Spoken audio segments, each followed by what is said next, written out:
Hey, so my name is Andre, and I wanted to say a little bit about why I left the United States. I just left um, in May 2026. So I've actually now been out of the country just over 4 weeks, which is actually for me the longest that I've ever been out of the country. The longest I had been in the past was when I had gone to Africa um, and was there for 3 weeks, which was quite some time ago, and a really intense experience. Um, Definitely was powerful in terms of formulating or reformulating some of my opinions about how we as Americans see Africa, because it's an incredible country. Um, but now I'm in Brazil, and I'm in Campinas, Brazil, and it's not a city that a lot of people have heard of. It's in the state of Sao Paulo. I didn't want to move to Sao Paulo City because Sao Paulo City feels really big for me. Um, Sao Paulo City probably dwarfs New York. It's huge, and I'm not acclimated to that pace. I'm not actually acclimated to this pace. As it can be, it's a bustling city. And I'm right now. I'm in Cambui, which is kind of, I guess, like the hipster neighborhood, and it can be a little much sometimes. I don't plan on staying here right now. I'm just in an Airbnb, but I want to become familiar because it's about an hour and a half northwest of uh, Sao Paulo City, so definitely considerably smaller. And I feel completely safe, and people have been pretty kind.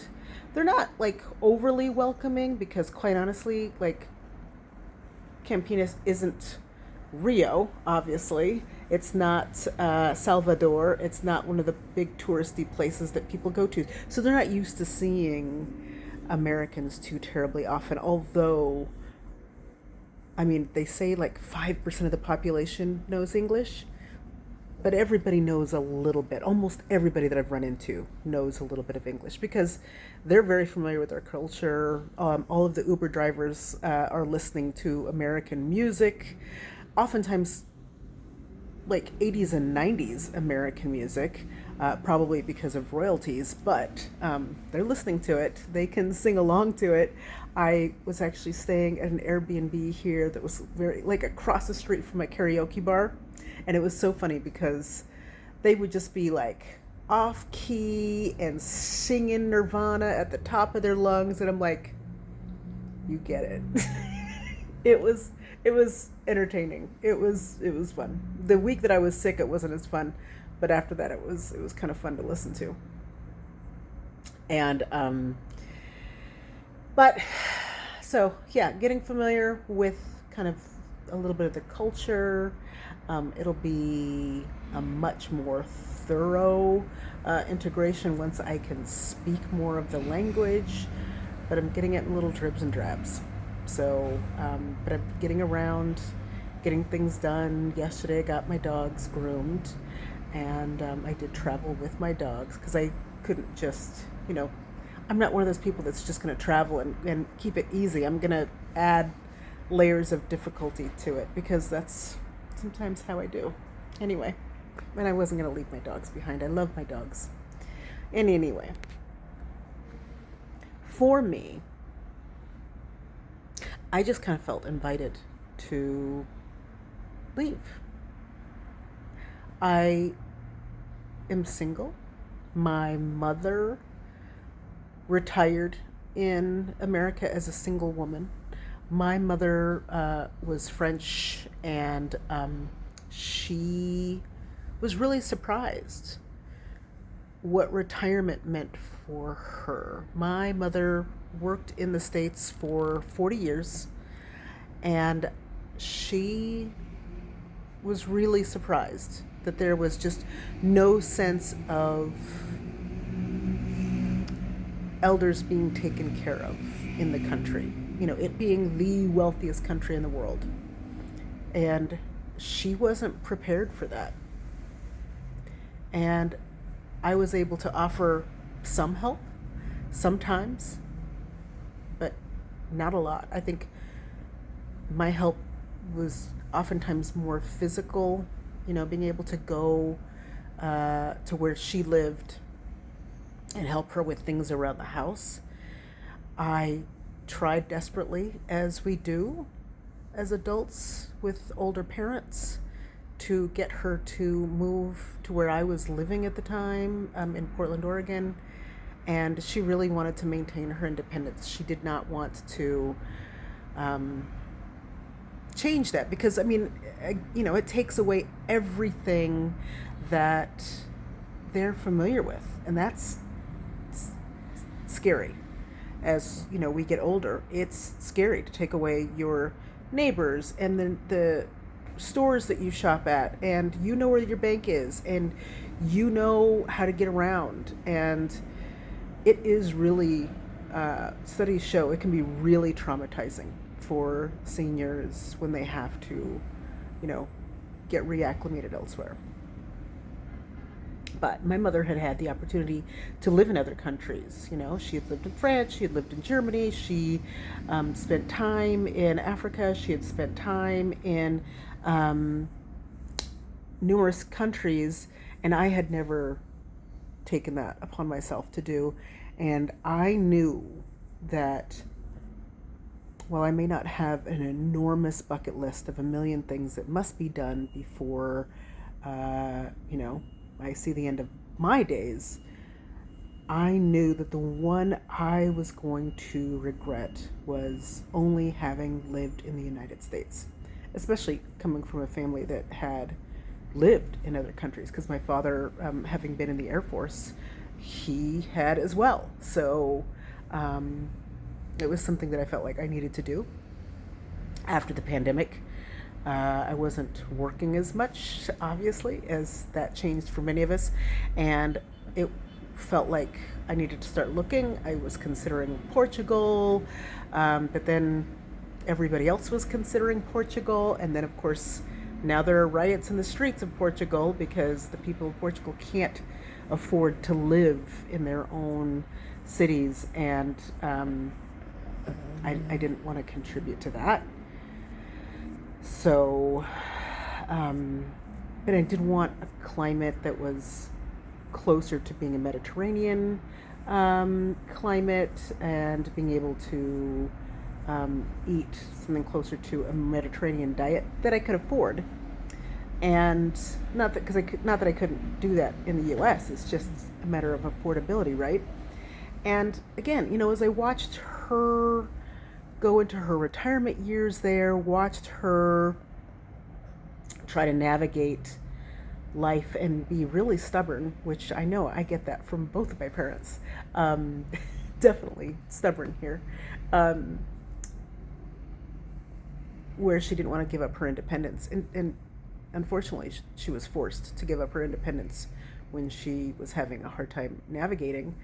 We as Americans don't realize that at some point, if your well-being, your fitness level decreases to the point where it is difficult for you to manage your own home, even if you are going and getting physical therapy and things like that, at some point you can become a ward of the state. And the state can make the decision on your behalf that you are going to be put into a facility for rehabilitation. So that's what we were hoping that it was. But of course, this was so depressing for her, so devastating for her. And because, you know, when she was living as an individual, she had the ability to eat the food that she would eat as a French woman. She had the ability to live a quiet lifestyle, read her books, watch the TV shows that she wanted to watch uninterrupted, except for when, you know, a home health care worker came in or something like that. Sometimes I was having food delivered to her home because I knew it was more difficult for her to eat healthier meals. And quite honestly, I think it's not unusual for a lot of us that we don't always cook for ourselves if we live independently the way that we would cook if we were cooking for other people, right? We might take more time, but sometimes you just like, girl, I'm just going to have girl dinner and it's going to be olives, some cheese, a glass of wine, uh, maybe some crackers and cereal for dessert. Like, it just might come down to that. But nonetheless, her independence was taken away. It was very depressing for her. It affected her health tremendously. And I'll be completely honest, the fact that she was put into a facility contributed to her passing on sooner. Absolutely. And I'm betting that's not unusual at all. I bet, they already have studies, and the insurance companies have those charts as well, that at the point in which your mobility decreases, your lifespan decreases tremendously. And they say once you have your first fall where you fracture a hip, that after that they give you a very specific timeline in which you are going to leave, or you're going to live. And she didn't fracture a hip, but she was having some big mobility issues. And the other really messed up thing that we didn't know about the healthcare system is that, so if you go and you're put into a facility for physical therapy, and keep this in mind, even if you're not elderly, if you injure yourself, you get hit, God forbid, and, by a vehicle or whatever, you have a bad fall and you have to get, some physical therapy. If you get put into one of these facilities, the insurance will cover you to a certain point, and they give you a very limited amount of time in which to improve.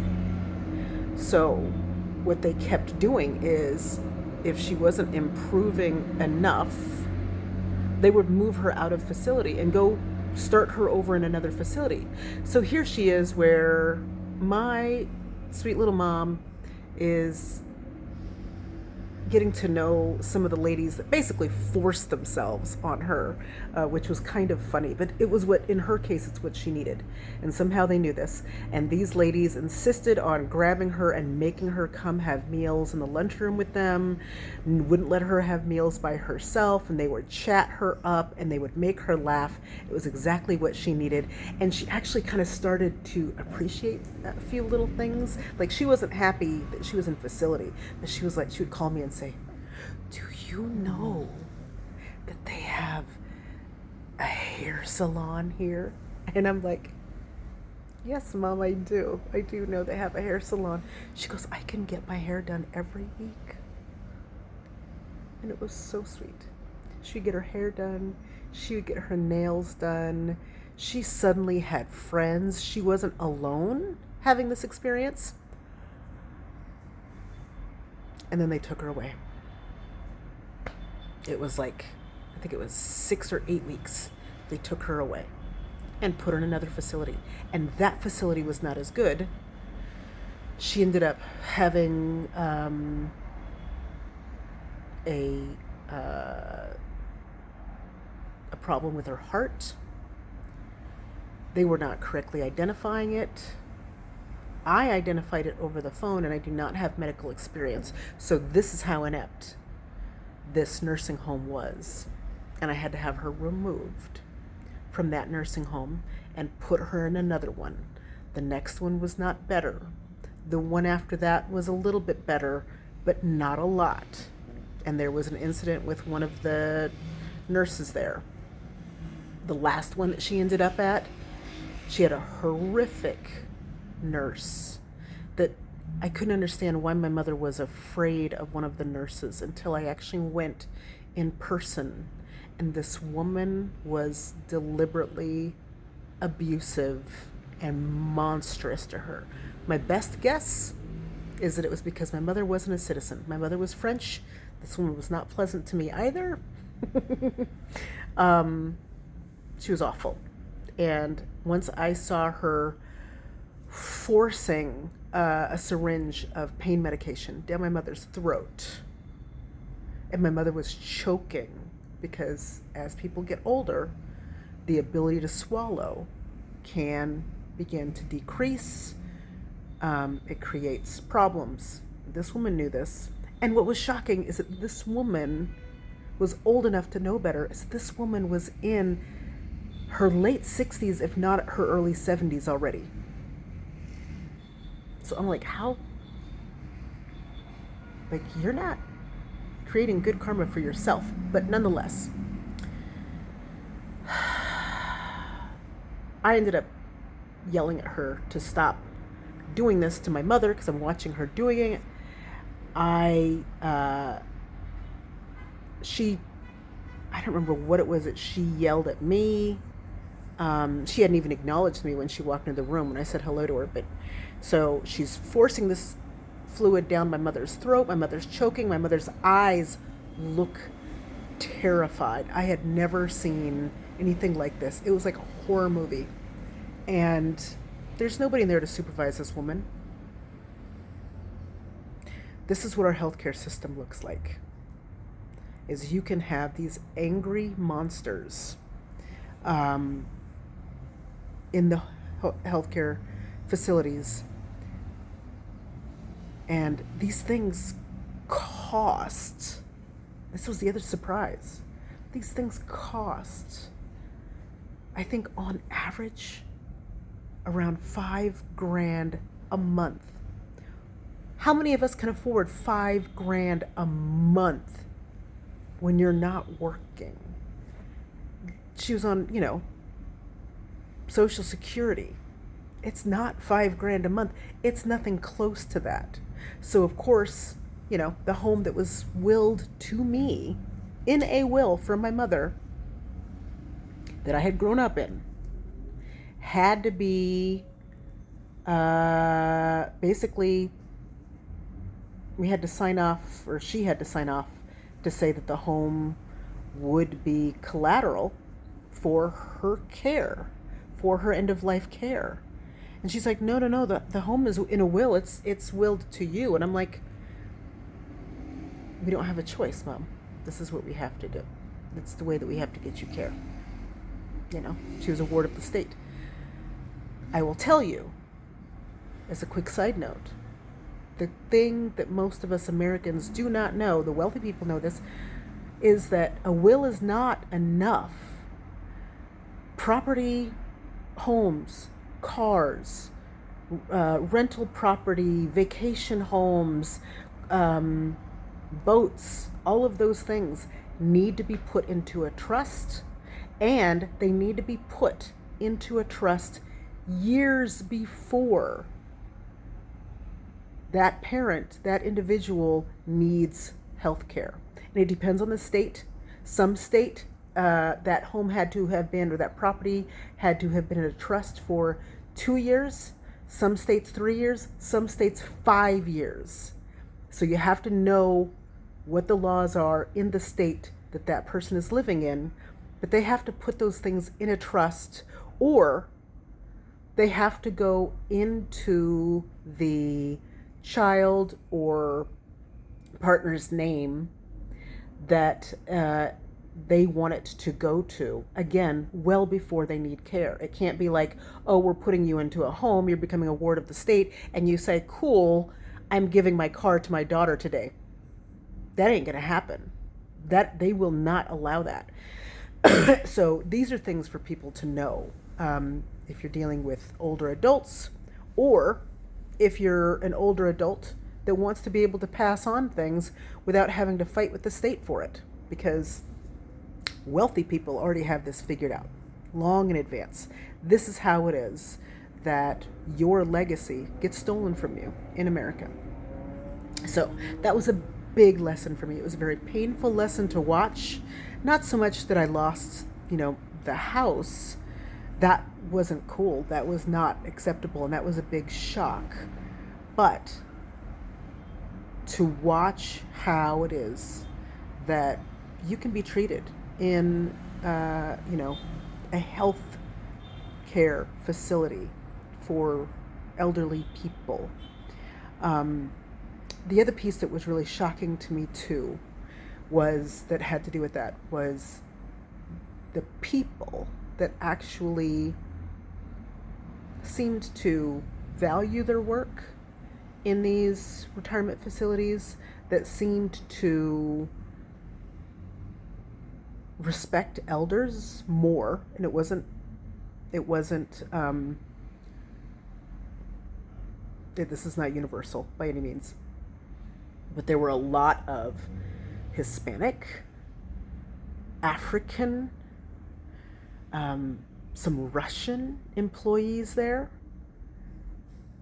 that seemed to really get a kick out of my mom, that were really nice to my mom. There were some American employees at some of these facilities that were super sweet to my mom, but not a lot. And I think part of that is because we as Americans, we expect that this is just, you know, a stepping stone. This is just one rung in our ladder, and that healthcare, because it is not well paid, it's not much appreciated, and it's looked down upon, is something that they don't value as much, and they act like it. I mean, they act it out on the job, and I'm sure that they're treated that way on the job. I'm sure it goes both ways. So I'm probably not union work, and it's not easy work. It's not fun work. It's understaffed, especially on holidays. Keep that in mind if your parents are in a facility, because if something happens that's a health crisis on a holiday, I had a nurse actually give me that as the excuse as to why they ignored a heart attack. Well, I mean, just to be clear, it was Memorial Day weekend and we didn't have enough staff. You should have enough staff for every person in your facility to have an emergency. Anyway, and these are over $6,000 a month. I mean, some of them are a lot more, but that's about the average. At least at that time, that was pre-pandemic, so it could be more now. It's no joke. Healthcare is a racket in America. We all are aware of it, but there were some big surprises in watching somebody that you love go into a facility and to be treated like that, right? That was hard. So that was one of the reasons. It wasn't the only reason.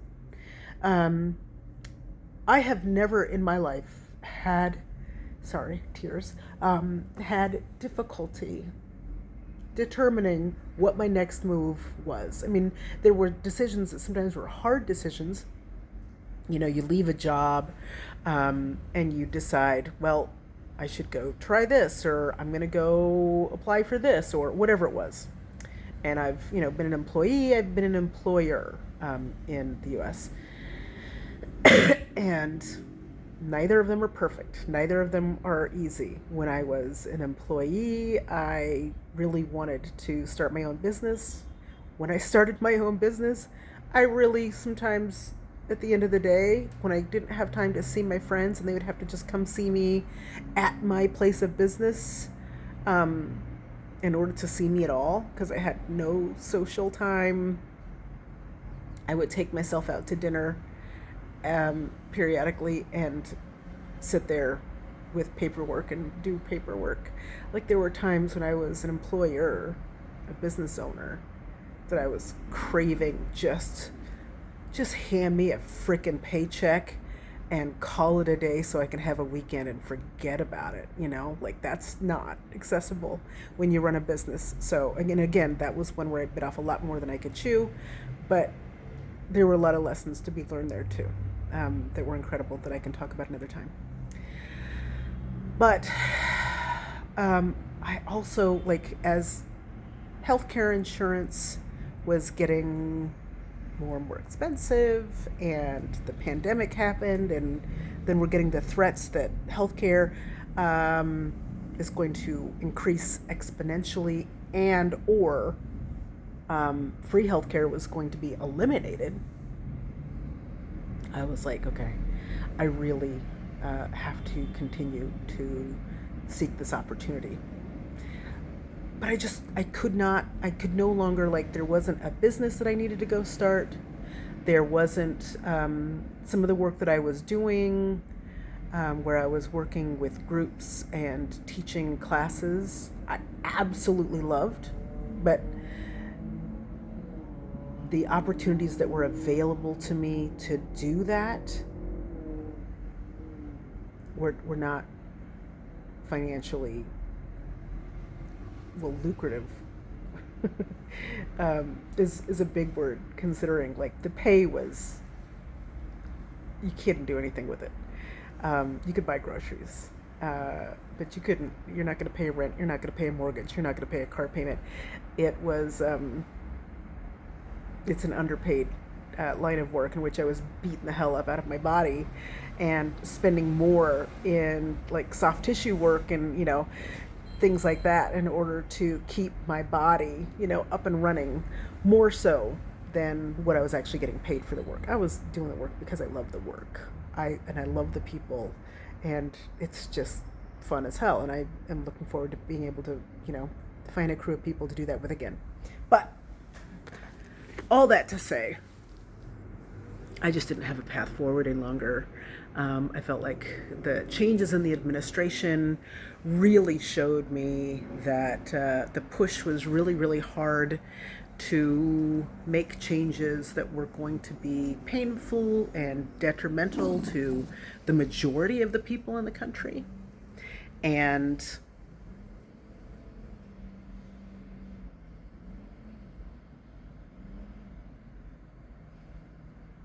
when I thought about, because I felt kind of guilty at times about, well, you should stay and fight. You should stay and fight for what you want. But what did I want? I knew that when I, in the past, have learned the most, grown the most, were my opportunities to be outside of the country and see how other people live. And I hadn't been able to afford that opportunity for a long time, especially because, I was dealing with the stuff that was my mother with her health, and I couldn't leave. And then the pandemic, I couldn't leave. And then losing some of my work because of everything from the pandemic, couldn't go anywhere, couldn't afford to go anywhere. And I was like,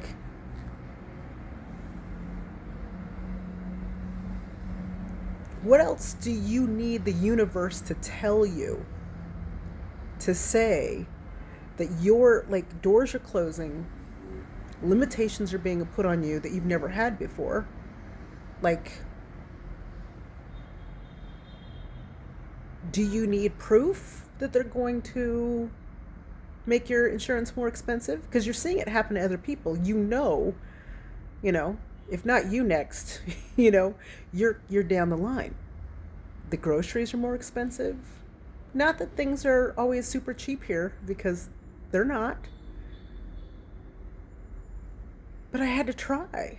I just knew that my self-respect was going to diminish. My sense of purpose was diminishing.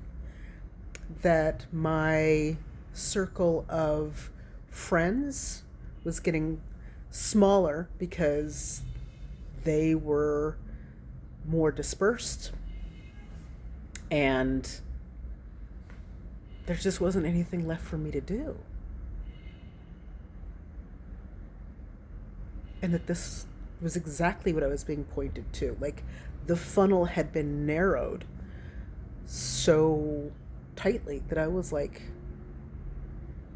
even if I pick the wrong country, even if I make a horrific mistake and Brazil isn't where I'm supposed to go, and it was supposed to be Portugal, or it was supposed to be Mexico, where they're also getting tired of Americans, or it definitely wasn't going to be Canada, because I'm like, I am not trying to be any colder than I am here in Portland. I'm not trying to do that. I want warmer definitely. That was not an option if I was going to choose another country. But I just felt like you're being shown that you have to make a bigger leap than any leap you've ever made before in your life. And I was poring over cost of living charts for different countries and pros and cons, and listening to all of these different creators that had moved out of the country, and most of them were really glamorizing it, and I'm like, I'm betting it's not that glamorous. For some people, that financially have the ability to make it be glamorous, maybe it really is. Maybe it's glamorous all the time, and that's amazing for them. For me, I'm having life. I'm doing it elsewhere. And do I feel brave? I don't particularly feel brave. I feel proud of myself for making an attempt. I don't know where I'm going to land. I don't know if this is the right choice. I have no idea if what I've done is going to financially set me back more than it pushes me forward. I don't know. I just know that I pulled the plug out in terms of setting my own limitations on it, and that it will make it easier if I have to make the decision again. I mean, if I have to come back to the States and I just choose to live in a state that's less expensive, okay. Okay. I've really finally come to where I'm at peace with that for the most part, where I'm like, but I tried. Right now I'm at, a little over 4 weeks, and it won't take long to double that. And my experiences will continue and increase. I have an appreciation for myself for being willing to, it's lonely. It's isolating, especially if you don't know the language. Because it's not like I can make friends here really easily. I have met really, really kind people. I have met people that are kind of out to, take advantage of you a little more. Not a lot, but I've seen that, and you just step away from it. I've had some, show interest, and that's cool. I'm not there yet, because right now I'm just kind of like in a headspin of, culture shock and figuring out what I'm doing, and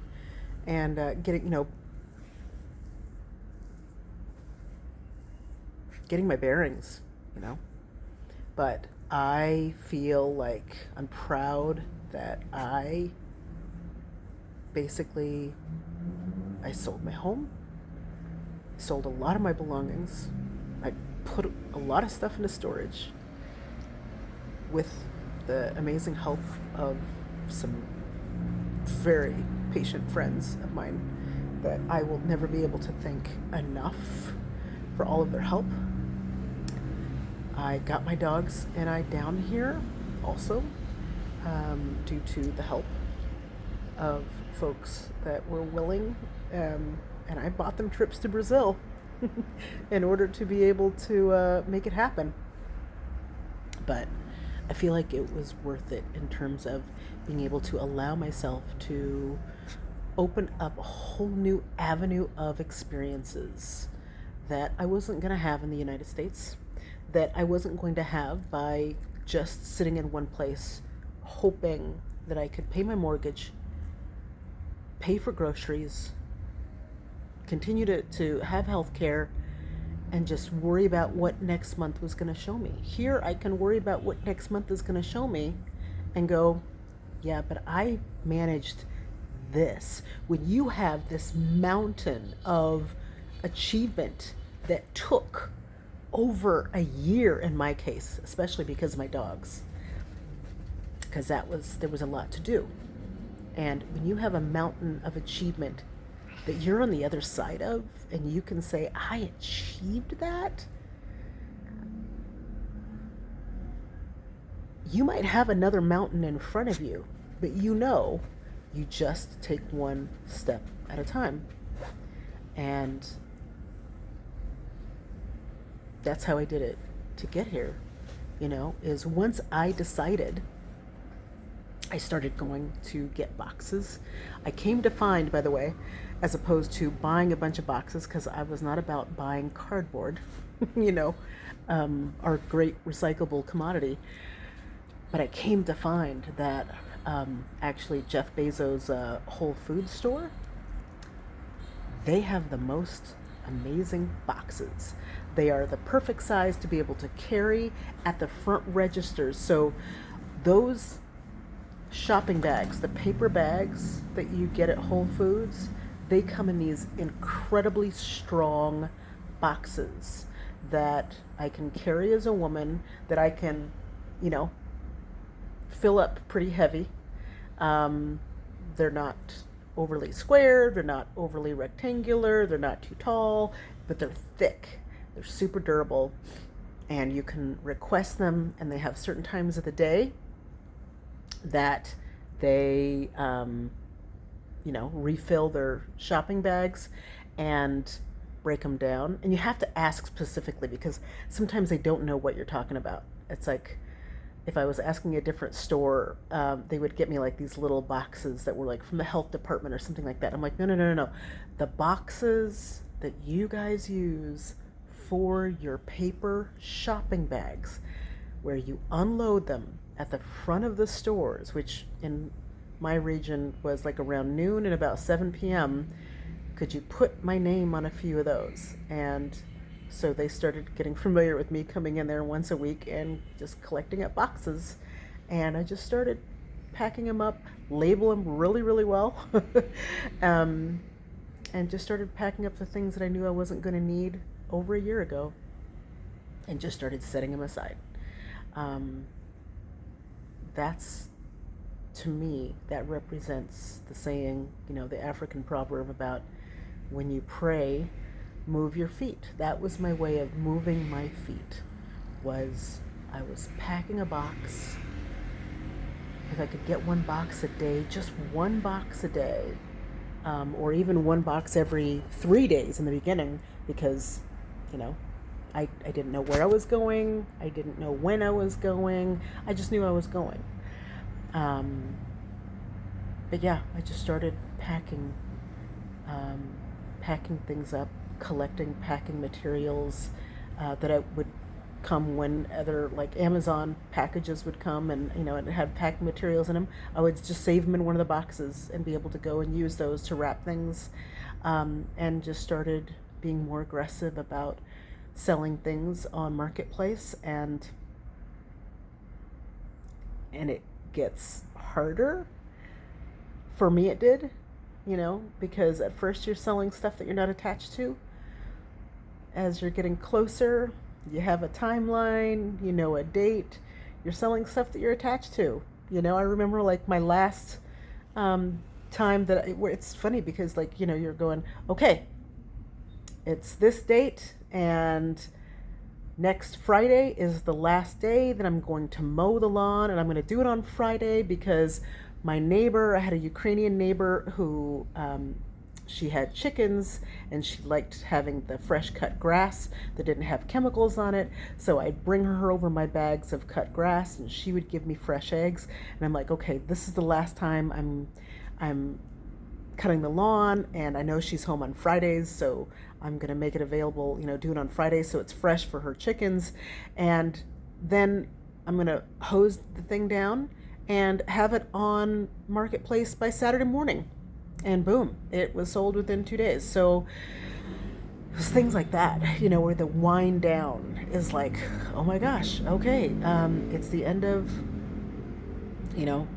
this season, so all of these things from those seasons, can go away. It's finding the thrift stores that will pick up things for free and scheduling appointments. Um, it was a lot. It was a lot. I could do a whole post just about that, but um, I have no regrets. It was the right thing for me to do, even if I'm not in the right place, even if I'm not in the right country. I definitely won't be in this Airbnb forever. Um, I have a limited number of days that I intend to be here because right now I'm making myself do a little bit of a hop around, um, and kind of forcing myself to change my experiences and to get to know other areas. So um, this too will change, but it's getting easier. Not less work in terms of, transporting 5 little dogs that don't like moving around too much, but um, overall it's getting easier. Thanks for listening, and if you have any questions, please let me know in the comments, and yeah, I look forward to sharing more. All right.